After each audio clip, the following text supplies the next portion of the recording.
Hey everyone, this is Michael Matera, and we are back at the teacher's table. I am excited to be here, and today is kind of the Thanksgiving weekend, and as such, I thought we could chat a little bit about games that would be great to pick up for your living room, for your classroom, for gifts this holiday. You all know that games are kind of a thing for me. Absolutely love games, and like I know a lot of you are going to be doing Cyber Monday shopping and that kind of stuff coming up. So I thought I'd fire through a smattering of different games that we could pick up. Like I said, that'd be good for anybody really. And along the way, we could chat a little bit about teachery things if that comes up. But for the most part, this is going to be a little game review walkthrough. You guys could throw some suggestions in that category or those categories. Like I said, I went down, grabbed a few different games from my game collection that I thought would be good. I also checked that all the games we're going to talk about today are in print. That's a thing for me because I'm a dork and I like to collect games, and so some of the games I have I think are great, and I tell people to get them, and then they tell me, hey, I looked it up and it's $200. That's because it's out of print. It used to be a $30 game. So all of these I made sure are in print and good suggestions for you guys. Let's see who we have here today. Emma says hi. That's awesome. Good to have you here, Emma. We got Kathy Sue here. Nice seeing you. I see my things are tiny. Let's make that a little bigger.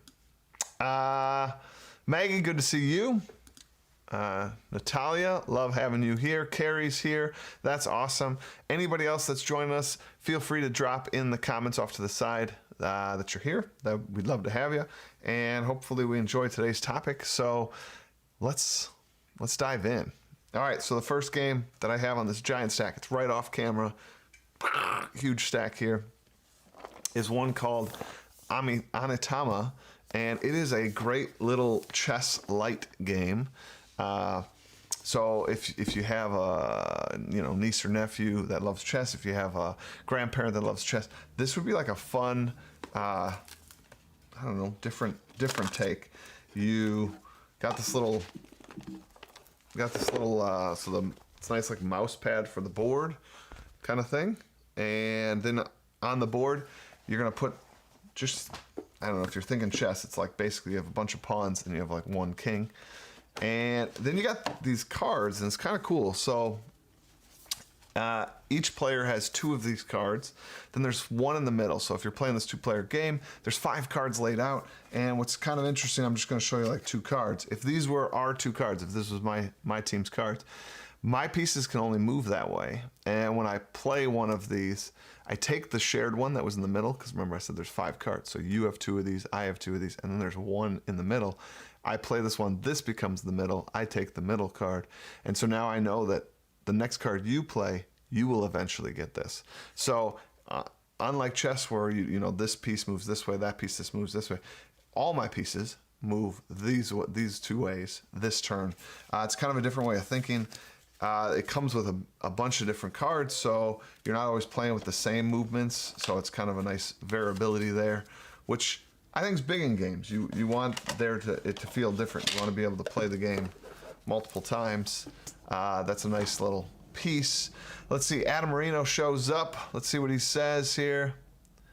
Good morning, looking forward to chatting about games. Maybe I'd suggest some good online games too. Been playing Codenames over Zoom with family and friends. If you like Codenames, there is a great iteration that they've put online for free called at codenames.games, and it's a perfect iteration of Codenames. You can play it over Zoom. Definitely check that out. Good suggestion. Adam ringing in here about our first game suggestion. Got Onitama for my nephew 2 years ago. He loves it and loves playing together. You're right, like chess, but much more balanced so that chess guru doesn't always win. This is kind of fun with those variable cards. I love that. It switches up every game, and you have to kind of employ different strategies. It's also a little shorter than chess too, because you don't have as many pieces. I think there's 5 little pawns, right? Angie's here. Good morning. It is so early, but I have coffee and I'm ready to learn. Fantastic, Angie. We are talking today about some board games that you guys could pick up for your family. I think in this time, guys, in this Corona time, we find ourselves, at home a lot more. We can't go out as much. I'd like to believe that means we've saved a little money because you're not going out as much. So maybe spend some of that money this holidays on your family directly as presents, or maybe something you can pick up to sort of spice up your indoors. I live in Wisconsin, so we're about to be indoors for a long time. Let's see. Gary, speaking of games, don't forget to hit that like button so we can get our like goal. Speaking of which, let's post that. Our like goal is 15 today. We're at 7 right now. All right, next game. So the next one I want to talk about is a bit of a party game. This one came out, I think, 2 years ago. Just one. Super fun game. And honestly, if this plays up to 7 players, but that's just because the game gave you 7 of these cool little dry erase tents. But honestly, you don't need these dry erase tents. You could just use paper and you could play with 25 people, or you could buy 2 sets if you want to use it for your classroom. This would be a fun game in your classroom. Super simple. So I'm gonna show it to you. You choose a number 1 through 5, and then that's the word I'm doing. So cafeteria, right?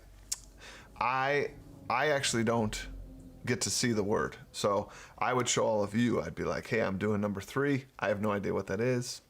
Got no clue. And so you'd know it's cafeteria. I wouldn't know it's cafeteria. Then everyone writes down a 1-word clue that can get me to cafeteria, right? But it's just 1 word. And then all of you guys, I close my eyes, and before I open my eyes, you all look to see that there's no repeats. So, lunch lady, if 5 of you put lunch lady, like, I don't get to see lunch lady. If there's any repeats, you guys erase those, and the ones that remain are the ones that were unique. And so then I look at all the clues, and if I can say cafeteria, then we sort of get a point, and we're trying to, I don't remember how many, you're trying to accrue so many points. This one is a collaborative game too, which is kind of nice, right? You're all stuck inside. You don't want to destroy each other always. You don't always have competitive games. This one's collaborative. It's a party game in which we're working together to score so many points in so many rounds. And so, if we get one wrong, that's a missed opportunity, that kind of thing. Super fun game and easy to teach. And like I said, you could also use this in your classroom, which I think that's always fun when you can pick one up that works both ways. Let's see. Angie says, we've been playing Quicks, which we love, and Boggle. My kids kill me at Boggle. Quicks is a great game. I don't play it on my live stream. It's another roll and write. I don't play it on a live stream because there's some dice selections, so it's not necessarily infinitely scalable. I know Kyle has sort of come up with a rule adjustment on that. Maybe Kyle can share that. Good morning. Decorating this morning and listening to some holiday music. Love it. Adam says, plays up to 8, 6 feet apart, properly masked. Ha, the new party game restriction. I love it. All right. So, Kyle says, we just picked up a new game called Monday Drosity. I'm curious. I don't know about that one. I haven't played it. So maybe we can learn more about that. All right. So on to our next game here. Which one to choose? Should we stick with party game? I don't know. It's so hard to tell. Kyle, what do you think? Should I do party or go to a different genre? I don't know. It's tough. All right. Let's see. All right. I'm going to do this one. Boop, boop, boop, boop. All right. El Dorado is a game. Let's try to get me all in frame here. El Dorado is a great deck building. So deck building is a style of game that came out, I don't know, 8 years ago, 10 years ago, somewhere in there. And it's this idea, it kind of brings back kind of that joy of going to the baseball card shop and trying to get that right card. But this time you don't have to spend money at the baseball card shop because you just buy Eldorado. And there are all these like card types you can buy. And the game is you're searching for Eldorado's, treasure. And you gotta like go through the jungles and over rivers and through mountains, and it's super fun, super thematic. You got these guys hacking through the jungle, and it's a bit of a race. Like, we know El Dorado's at the end of this, and we're kind of going through all these paths, and you have to have cards that help you get through those. So like, you have jungle cards that help you move through the jungle. You got, mountain cards that help you move through the mountain, desert cards that move you through the desert, and then you have a bunch of ones that like break some sort of rule in the game. Super fun.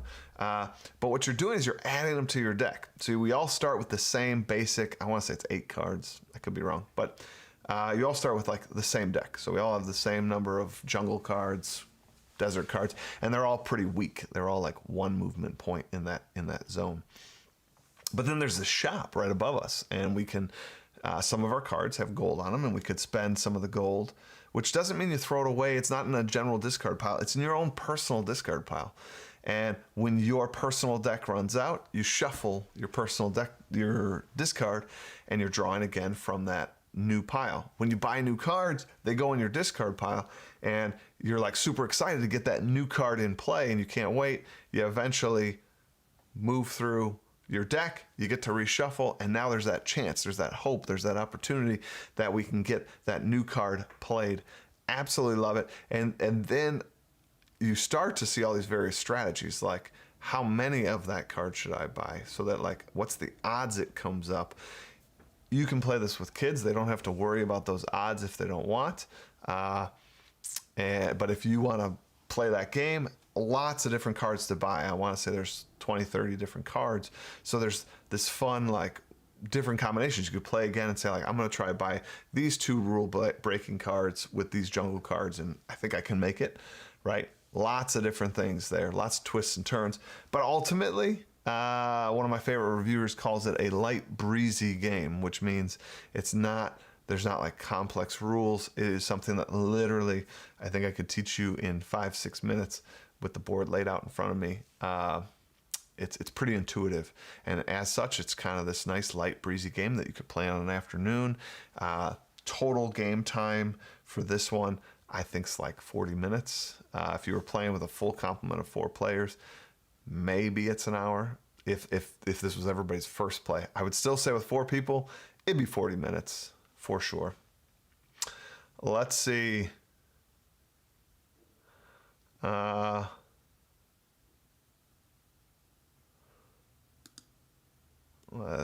borrowed the setup from Let's Play. I've never done quicks on Let's Play, so I'm curious how that ends up working. Are we at 15 likes? We sure are at 15 likes. Let me finish reading Adam's comment, and then we'll go do that. El Dorado is pretty simple, but so strategic and fun. Played it with a friend. Oop, that went by a little too quick for me. Friend and his 9-year-old daughter. Great for the whole family, kids and adults. How many does it play? It plays up to 4 players. Great 2-player game too. They make a little adjustment where you have to kind of move 2 adventurers through, and you don't win until both get there. And it's almost got this little feeling of like a cycling race, like a cycling team. Like, do you have the 2 kind of go in tandem? Do you have one spike forward, but then like, is this one too far back? Like, pretty interesting. Again, simple adjustment, fun to play. All right, now let's do our like goal. We made our confetti party, which we totally deserve. A nice little confetti party here on our Thanksgiving weekend. Super glad we made it to 15. Thank you, everyone. Confetti party is super awesome, right? Who doesn't like a little confetti on their day?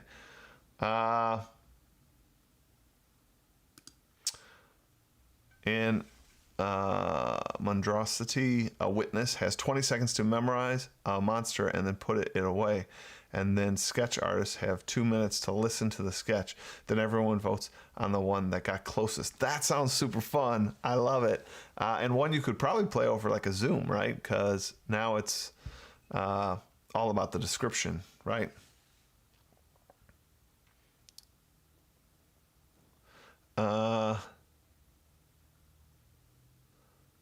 Dance party. Good morning, Jennifer Knox made it. Super glad to have you. Love confetti in the morning. So true. Just barely made it for confetti. You made it for the good part here, for sure. All right, so looking at next game here. Next game that we're going to talk about. Let's go with a nice two-player game. This one is by far my favorite two-player game, Seven Wonders Duel. Seven Wonders is a game you could buy that's like for the family. That's, I think it's up to 7 players actually.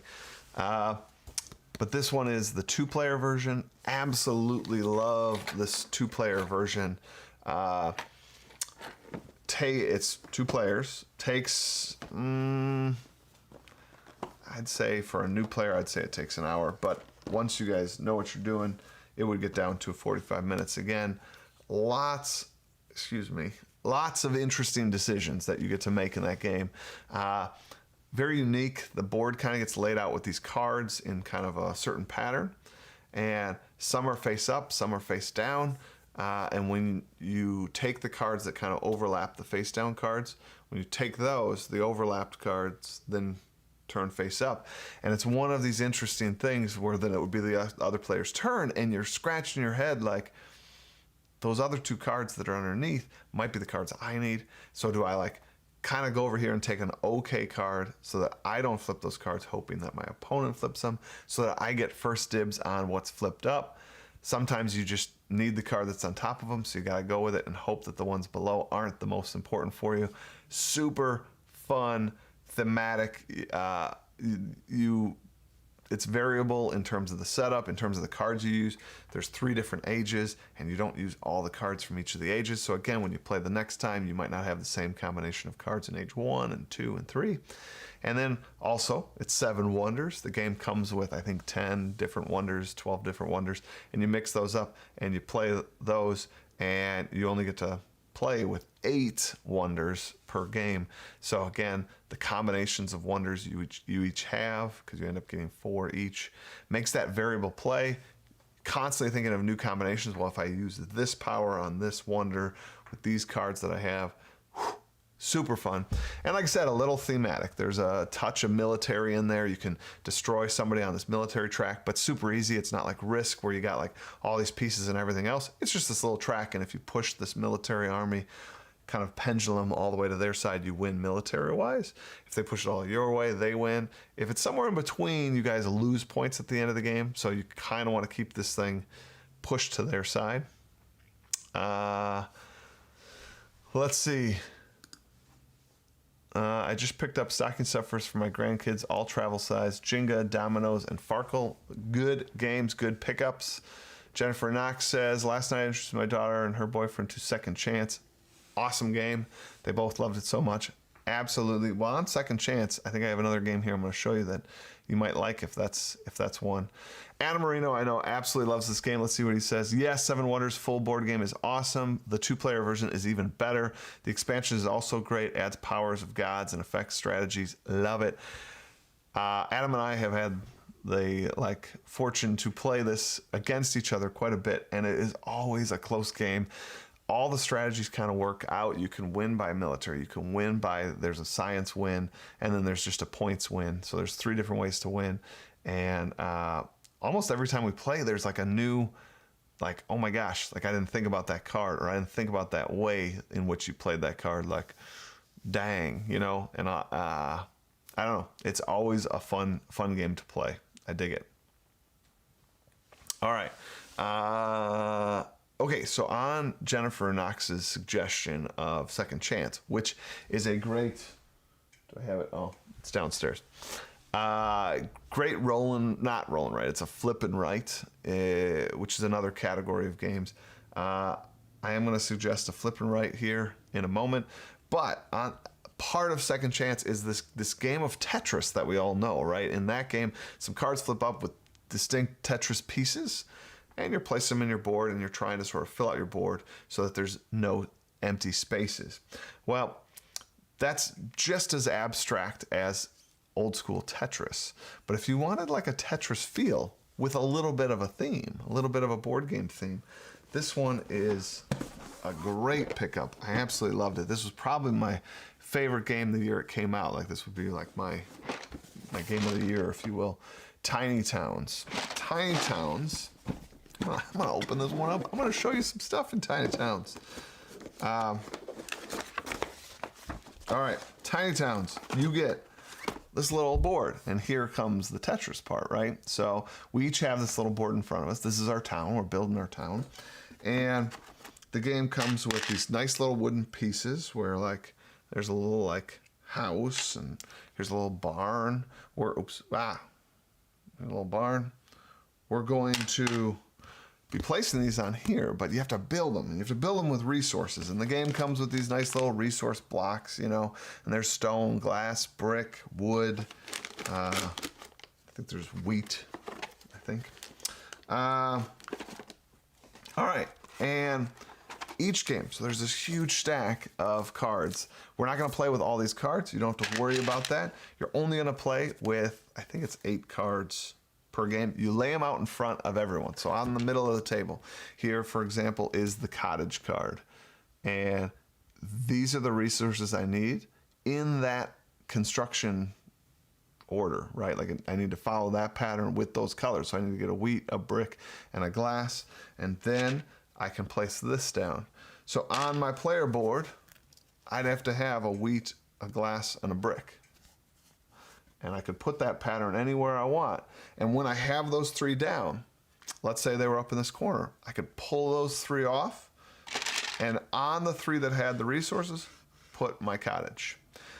Now that that cottage is there, I can't put resources there anymore. So your board's slowly getting smaller and smaller to fit the various Tetris pieces. And again, you have 8 buildings. Like here's the feast hall. If we were playing with this one, like I would need 2 woods and a glass in that pattern. And so you're losing space on your board, but you're constantly thinking, well, I can fit this piece here, and I can fit this building here, and you can fit this building here. However, great player interaction. You can't just math it out. I can't just look at my board and say, I'm gonna be all right. A little bit like Second Chance. You're at the mercy of something. This time, you're not at the mercy of the deck. You're at the mercy of the other players around the table, because each turn, one person around the table is considered the master builder. And the master builder has one job. The master builder's job that turn is to call out a resource that we all have to use. So I'm the master builder, I'm looking, I wanna build, you know, my cottage, so I call out glass. Now everyone around the table, including myself, has to put glass somewhere on their board, and it might not be what you want, and you're running out of space, and you're like, well, I guess I'll throw this glass here. At the end of the game, each of these buildings have a varied scoring method, right? And this is the cool thing. Again, you can see that I like variable setup so that no game's alike. Each of these building types, so there's like 4 different barns, 4 different this. Actually, I think there's more. I think it's 5 or 6 different barns, 5 or 6 of every single building type. And in the game, you mix it up, and you lay out 1 from each category. And this round, it needs this pattern, and it scores points this way. You're gonna add up all those points at the end of the game, minus points for each empty square. And those squares with resources on them that you were unable to sort of finish the building, you take those off. So those are empty squares. Super fun. Lots of player interaction. You're hoping the other guy calls the resource you need. It's a lot of fun. This game plays in, I don't know, I'd say if everyone knew what they were doing, I'd say you can get it down to 30 to 45 minutes, somewhere in there, depending on how many players you're playing with. First time play, for sure 45, maybe an hour tops, right? So it's a quick game. It's that light, breezy game. A kid can understand it. Grandma can enjoy it. Like, it's everyone around the table. This can play up to 6 players. I will say the more players you add, ouch, like it gets hard, right? Because that master builder is not going to come back to you. So again, you're at the mercy of more people. But super fun game, and I absolutely love it. I hope you guys consider picking it up. Let's see. I see some comments here. Open it up. Will do. Natalia says, is it like Agricola? Not like Agricola in terms of like heaviness. Agricola, I'm super amazed you know that game. That's a heavy game. That's a gamer's game. So Natalia, I'm like, man, do I wish I could fly down to Mexico City and play a game with you. It is not like Agricola. That's much heavier of a game, but kind of set in that universe, if you will, right? Like it is, you're kind of building this town. It's cute, it's light, but it's a lot more approachable. Agricola has hundreds of cards, and you got to lay them out in a various way. It's the setup on Agricola is a lot harder. The rules are a lot steeper. This is almost second chance in terms of like the Tetris. Like you get it. You're gonna make that shape down on your board somewhere. You using those colors. So take Tetris where like you want the shape, but you also now want color combination. Super awesome. Let's see.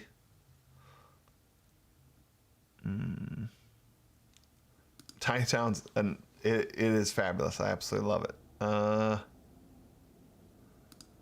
That's the point. I'm trying to like tell you guys here before Christmas, before the holidays, like before Cyber Monday, some ones you guys could get.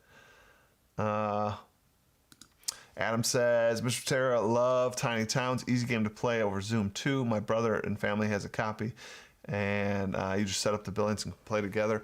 Super awesome. Absolutely love it. Colin, what is the name again? I think if you're catching this now, it's Tiny Towns.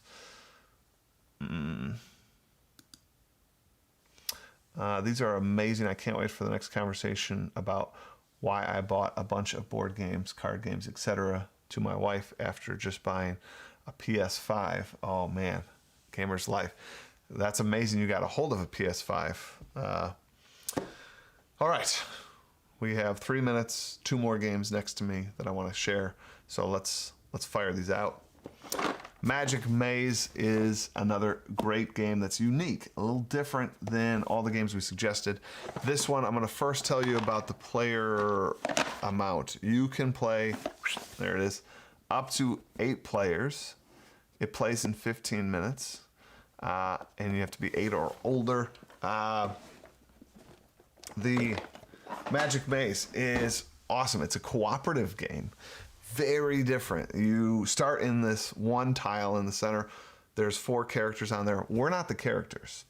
We each get a tile in front of us that tells us how we are allowed to move things. So there's a tile, maybe I have the one that only lets things go left, and somebody else has the tile only let things go right, somebody goes up, somebody goes down, somebody's allowed to use the escalators, whatever.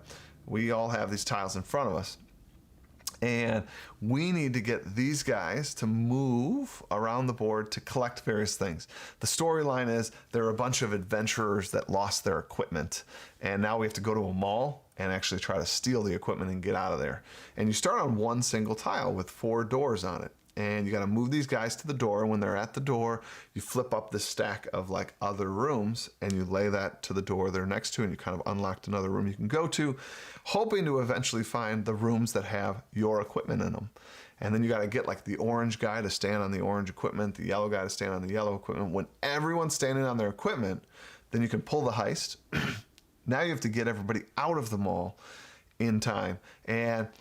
But again, remember, I can only move things left. So I see that this guy's waiting and I can move him to the left, move him to the left, but then he hits a wall.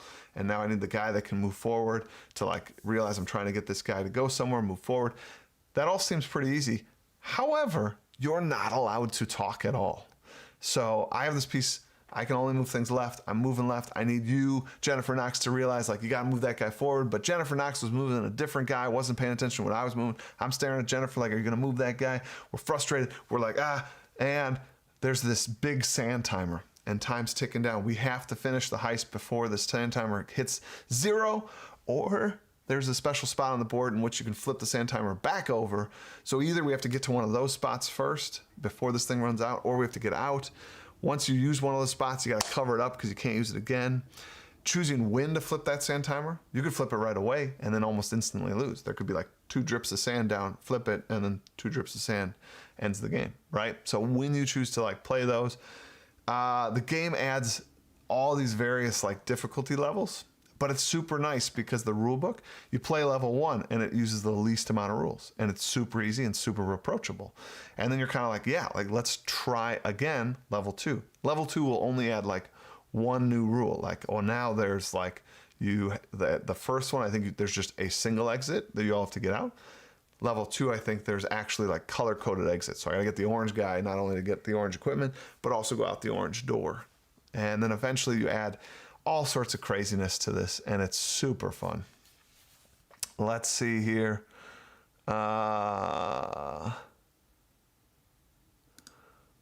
Yes, Magic Maze, super fun. See, I've got like a vote there on that one. Makes me cool to talk about games I own. Fabulous, I love it. All right, so the last game, I'm already a minute over, but I do want to just say this because it's probably my favorite party game, and that is Monikers. This box is like, you can't get this box anymore. It doesn't matter. They just reprinted it and you to get the new, better cards. So don't look for this, but if you look for Monikers, it is a great game. It is a fun party game where you are,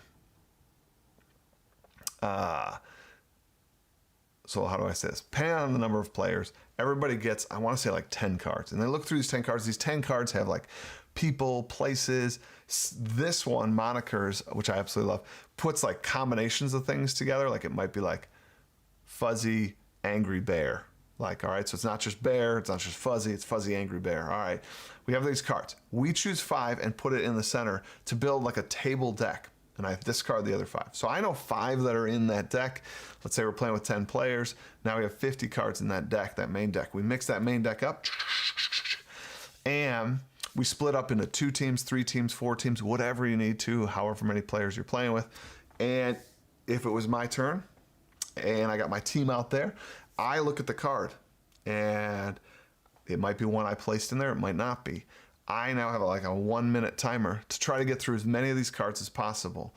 In the first round, it's pretty easy. You can do anything, you can say anything, act anything, you can do anything you want except say the words on the card. That's it. So pretty easy first round. I fire through, let's say I got through 3 of them. They're all rated by difficulty, so some have more points than others. I put that in our like team's pile. I hand the deck to the next team. The next team goes, next team goes, next team goes. Comes back to me. Let's say there's still some left in the pile. We act those out. You know, we say those things, whatever. Eventually, this deck runs out. We score our points based on the cards for this first round. We take the exact cards we just played with, put them together in a deck, shuffle them up again. And this round, in the second round, you're only allowed to say 1 word. No acting, no noises, no sentences, no nothing, just 1 word, and it cannot be the ones on there.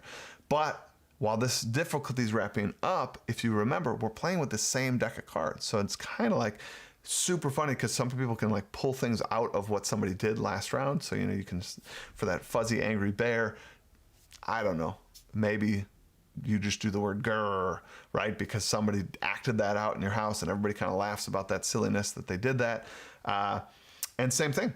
Trying to get through as many cards, only saying 1 word, pass the deck, pass the deck, pass the deck, until that deck runs out, score it, then you mix them all up again, and we do round 3. Round 3 is like charades, where no words, no noise, you're just acting.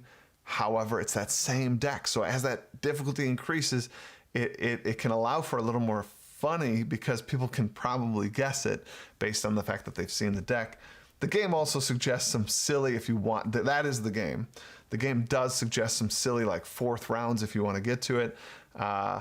One of which is acted out underneath a bed sheet, which like then takes away a lot of your finer like detail, which is super funny. I've done that one. I've done the 4th round where you have to do it with like hand like puppets, like you got to pretend to be the thing. Super hilarious, but this is the 4th round. You're seeing things. Those are bonuses if you super love the game. You can play it out that way. monikers is just so much fun and so funny. So I would suggest picking that up. I saw somebody ask here about where do you pick these games up? I would love to give a shout out to a friend here, cabbagesandkings.games. This is an online game store, and you could be like, well, like, I want to shop local, and I think that's awesome to shop local. So if you have a friendly local game store, go there, help them out. They're wonderful people. If you're going to go with an online game company, like this one I love because our very own Stephanie Crawford and her husband own this. So wonderful people. They're in Illinois, but they will ship games anywhere. Also wonderful if they don't have the game. I promise you, you call them or you email them and they will get that game for you and be able to like already price it in your order, and you can send it on your way. Super great people to work with. You can get the games there at cabbagesandkings.games. There are obviously other online retailers if you want to go with them as well, but that's a great one if you want to help out a teacher and their family, and they're great people. Let's see if I missed anybody here. Monikers, Adam says, oops. Just recommended monikers to a friend with teenage children. Such a ridiculous fun time. Better than charades. Great for families of older kids. Oh, also a lot of the cards have descriptions on them. So if you're playing with, let's say, different like multi-generational kids, you have cards that, let's say, I don't know, let's say that Princess Diana is on there. But like my daughter has no idea who Princess Diana is. Like she could read the little description so that in that first round, when she's allowed to say anything but Princess Diana, she could read like the description of her a little bit and kind of give those kind of clues. And then she'll kind of know who Princess Diana is a little bit for that second round and third round. Let's see. Mr. Chair, do you have a storage facility where you have to keep all your games? The answer is kind of yes. At school, I have an entire closet dedicated to games. Then down in my basement, I have an entire wall dedicated to my games, like floor to ceiling. Then I have these games behind me. And to be honest, like I have another closet at school that's like just sort of the overflow of games that I don't really play, but I don't want to get rid of any yet. So yeah, one could say I have a problem. And a problem that I'm trying to bring you into. All right, everyone. I hope these suggestions helped you out, and I hope you consider picking them up this year, like I said, for the holidays, or just for the fact that you are inside during Corona, like with your family, like and you want to spice that up. While these games might be $30 to $40, like I don't know, I think it's a great investment in your family, and it's $30, $40 you guys can play again and again and again. So if you picked up 3 of these, let's say, and they're $30, that's 4 different games that you guys can play, and that's not a bad price, you know. 120 bucks, 115 bucks or whatever for like 3, 4 great game nights with a family that you could also play again next month, right? So it's a great little investment. I hope you guys check it out. Yeah. All right, everybody. I hope you have a great rest of your weekend. I hope you had a really good Thanksgiving, and I will see you guys not this coming Monday, but the following Monday on Teacher's Table. All right, everybody. Take care.